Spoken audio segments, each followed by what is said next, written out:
Materia económica con un especialista en el área, Fausto Ortiz, quien ya se encuentra aquí en los estudios centrales de Radio City. Él es analista y ex ministro de Estado. Economista Ortiz, buenos días y bienvenido como siempre a Así Amaneció. Muchas gracias por la entrevista. Saludos cordiales a toda la gente que escucha este programa. En su cuenta de ex, hace poco nada más, usted destacaba lo siguiente: faltando una semana para terminar agosto, los impuestos recibidos en finanzas suman 1.350 millones de dólares, que no es poca cosa. Y apuntaba también que el IVA y la renta, el impuesto a la renta, están mostrando que la reforma legal que aplicó el gobierno le ha funcionado, en especial el tema de la autorretención. Aprovechando sus habilidades catedráticas, ¿qué quiso hacer el gobierno con la autorretención y por qué le ha funcionado? Sí, en el pasado, una empresa, cuando le pagaba a otra, le retenía una parte del impuesto. Y esta empresa lo que hacía después, al final del mes, era pagarle al SRI. Pero podía ocurrir que esa empresa que le retenía a otra tuviera problemas de liquidez y no le pagara a tiempo al SRI, o quizás no le pagara nunca al SRI.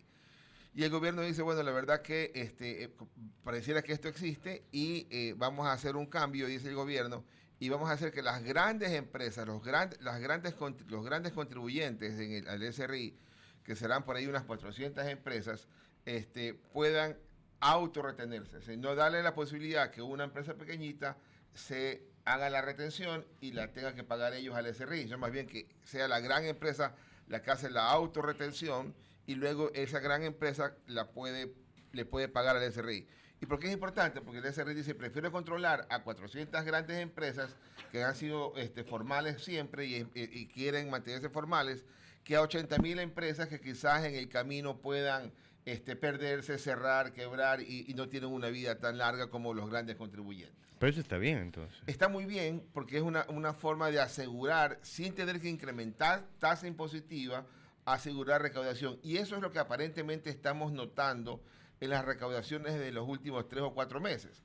Ya no es solamente el incremento de los 3 puntos del IVA, que ha hecho que el IVA, por ejemplo, para el mes de agosto, tenga un incremento cercano de 200 millones con relación al año pasado al menos. Porque no hace sentido que el IVA crezca tanto, a pesar de los 3 puntos, cuando las ventas están comportándose lentas en el primer trimestre o negativas frente al el segundo trimestre del año anterior. Por lo tanto, hay otro elemento más y mi hipótesis es que son las autorretenciones. Vamos al tema de las ventas que usted acaba de mencionar. ¿Cómo está el Ecuador en el tema de ventas? Sí, el primer trimestre del 2024, el Producto Interno Bruto creció 1.2%. Un poco más alto de lo que hubiéramos esperado que crezca para ese trimestre, porque la expectativa del año completo es 1% según el Banco Central y apenas 0.1% según el Fondo Monetario.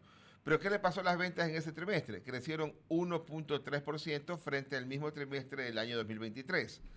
¿Por qué creció más allá de lo esperado? Porque en el mes de abril venía el incremento del IVA. Y seguramente mucha gente dijo, me voy a preparar para comprar en el mes de marzo con una tasa de impuesto de valor agregado de 12% en lugar de esperarme una semana y comprar lo mismo con la tasa del 15%. Por lo tanto, las ventas en el mes de marzo fueron muy claras, que se pegó un gran brinco y eso hizo que la economía también reaccione positivamente en ese trimestre. Pero en el segundo trimestre de este año, cuando uno toma los datos del SRI y pone las ventas del segundo trimestre, te da que ha caído 7%. Entonces, mi lectura es que el segundo trimestre, el Producto Interno Bruto, cuando se mida contra el segundo trimestre de 2023, se va a comer íntegramente ese 1.2% de crecimiento del anterior y entonces se va a alejar del 1% de expectativa del Banco Central y se va a acercar más al 0.1% de expectativa del Fondo Monetario Internacional. Es decir, no hay crecimiento económico para el año 2024, es lo que aparentemente estamos Entonces observando. crecemos menos que el incremento de la población en el Ecuador. Cuando ya tenemos el dato oficial que fue dado hace un año casi, la expectativa era que crezcamos 1%. Ya ahí éramos por debajo de la población, que crece 1.5 en el Ecuador.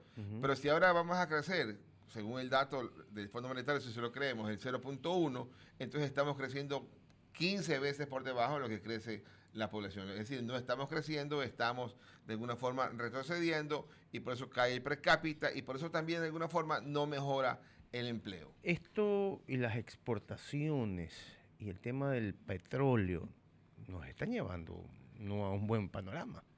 Ya, el petróleo tiene un tema curioso, ¿no? Ujú. Uno mira las noticias y dice, mira, la erosión regresiva allá por el río Coca, tuvieron que el oleoducto de crudos pesados dejar de bombear porque si no tenías un riesgo ambiental, porque estaban los tubos ahí totalmente a la vista, pues se habían llevado las carreteras y la tierra donde estaban los tubos enterrados anteriormente.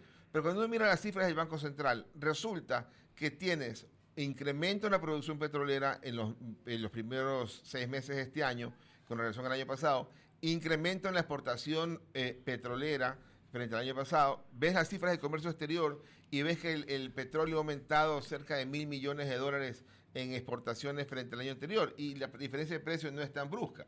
Por lo tanto, en el petróleo no hay tanta dificultad en el aporte económico, ¿verdad? A la economía. Ahí está el petróleo dando su pelea sin mejorar la producción. Seguimos por debajo de los 490.000 barriles diarios y con la expectativa de qué va a pasar con el ITT, que perderíamos ahí unos 50.000 barriles por día. Estamos ahora mismo hablando con el economista Fausto Ortiz, él es analista, ex ministro de Estado. Todas estas cifras hacen prever que los problemas que tiene el gobierno para el resto del año no son poca cosa. Yo siempre pienso en lo que está anunciado y hay una crisis energética de por medio, al menos avisorada, vaticinada para los siguientes meses. ¿Qué tanto eso puede perjudicar más las cifras que tenemos? Sí, el tema del tercer trimestre que estamos viviendo y el cuarto que arranca allá en el mes de octubre, este, te decía que estos 2 trimestres no son mejores que los anteriores, ya que ya dijimos que quizás no crezcamos nada en el primer semestre del 24. ¿Y por qué no son mejores? Tenías dos elementos al menos que complicaban la parte económica. Uno, el arranque de la campaña política, porque no es que la campaña política dinamiza la economía, la campaña política lo que te hace es meter más incertidumbre. Y otro es el asunto de los apagones que arranca con el estiaje, digamos, ¿no? Que aparentemente está bastante fuerte. El gobierno algo ha venido preparándose, algo está tratando de contrarrestar para que los apagones no sean tan prolongados, pero va a afectar, ¿no? Va a afectar la economía al final del día por esta situación de menos actividad económica, por incertidumbre y también por los potenciales apagones. Por eso yo decía en algún momento, ojalá entendamos aquello y tratemos de adelantar un poco las ventas, ¿no? Tratar lo que hacía con tono de comentarios generales, oiga, saca el Papá Noel ya en el mes de julio, digamos, ¿no? Entonces hágalo de alguna forma ya adelantando gestiones de ventas porque al final del año va a ser un poco complicado. Pero ya lo están haciendo. Sí, sí, uno cada año se acerca más la Navidad. Hace poco se veía que era en noviembre, después en octubre, después el año pasado creo que era en septiembre y hoy día estamos ya en agosto, ¿no? Economista, estábamos hablando justamente de la caída de las ventas y un poco de la contracción que hay en ese sentido, pero al mismo tiempo hay un interés de empresas internacionales que llegan al país y cada vez hablan sus filiales aquí. ¿Cómo podemos explicar que no hay ventas, pero al mismo tiempo somos atractivos para el mercado extranjero? Sí, hay casos puntuales, ¿no? Cuando uno habla, a veces en la parte económica habla del promedio, ¿no? Y en el promedio hay gente que le va muy bien y gente que le va menos bien. Pero en el promedio va a aparecer alguna inversión nueva que ocurra, pero el promedio no es capaz de hacer que crezcamos bien, digamos. Entonces ahí hay una situación distinta. Por ejemplo, hablábamos también hace un rato, se me fue la idea de la exportación. ¿Ya? ¿Cuáles son los principales productos de exportación? No petroleros, camarón, banano y minería.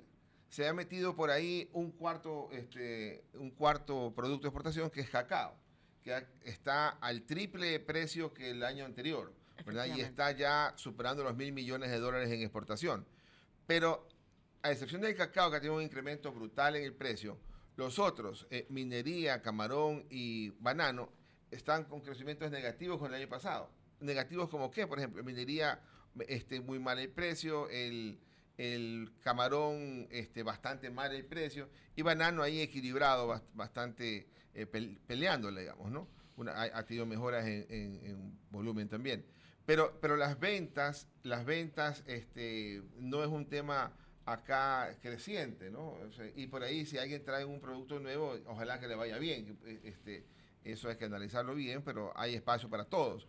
Pero la actividad económica como un todo se siente recesiva el empleo, que es otro indicador, uno mira la gente que está afiliada a la Seguridad Social hoy día, el total de los afiliados a la Seguridad Social, estamos hoy día en el 2024, cifras a mayo, que son las últimas de la Seguridad Social, están iguales como al año 2015, o sea, una cosa así, bien atrasadas. Y lo mismo, todavía no llegamos a superar el nivel de empleo pleno en personas empleadas que lo que tenemos antes de la pandemia. O sea, todavía nos falta mucho de reactivar, hay mucho camino por avanzar. Y actualizando un poco también cifras en otro sentido, usted hace justamente un análisis en torno a lo que se ha invertido en salud y educación. A pocos meses de que tengamos también un cambio de gobierno, ¿cómo podemos analizar ese sentido? Sí, esos son los sectores más críticos, ¿no? Son los sectores prioritarios. De hecho, cuando uno analiza los 10.000 millones de dólares de la nómina que paga el gobierno, dice, ¿a dónde va la nómina? Y siempre dice, el 80% de la nómina va a salud, educación y seguridad. Pero resulta que a salud y educación, que la Constitución le dice que cada año tiene que aumentar cerca de 500 millones de dólares anuales, resulta que en los últimos 10 años no ha incrementado. Y le hacíamos la trampa porque decíamos, mira, te puse presupuesto, pero como no te pude dar, el otro año te vuelvo a poner presupuesto y tampoco te puedo dar. Y estaba patinando sobre el mismo valor. Hace unos 3 años le cambiaron la ley y dicen, a ver, a mí me vas a incrementar el presupuesto no sobre lo que pudiste gastar, sino sobre lo que dijiste que ibas a gastar. ¿Ya? Y entonces resulta que ahora ese valor que no está gastándose ya se empieza a contabilizar. Y hasta el año 2024 ya eran más de 2.300 millones de dólares que el sector salud y educación no podían recibir, a pesar de que la norma constitucional te obligaba a hacerlo. Y entonces, a la vuelta de unos 2 años más, va a resultar que a salud y educación no le vamos a dar quizás unos 5.000 millones de dólares, que es la totalidad del tamaño del déficit fiscal, o la totalidad de qué sé yo, el petróleo y 2 veces petróleo. O sea, entonces ya empieza a tomar un tamaño bastante grande y eso se empieza a sentir. Ya, si no das educación, si no das salud, la gente está incómoda, va a haber malestar y eso también forma parte del tema social. Usted lee una nota de prensa ahí en Estados Unidos, decía, mira, están dando tantos millones de dólares para empleo joven para que no vaya a las armas. Y eso, si en Estados Unidos sí hace, ¿verdad? Porque hay una vinculación clara. Si no le das esos recursos a esa gente, se puede perder. Y lo mismo acá. Entonces, acá tenemos que hacerlo también. Y si está en la norma constitucional y está en el presupuesto, hay que tratar de encontrar los recursos para hacerlo. Queremos agradecer la participación del economista Fausto Ortiz, analista, ex ministro de Estado. Gracias, economista, por estar con nosotros y revisar las cifras del país, las pasadas y las que se vienen. Muchas gracias también. Saludos cordiales. 8 de la mañana y 53 minutos.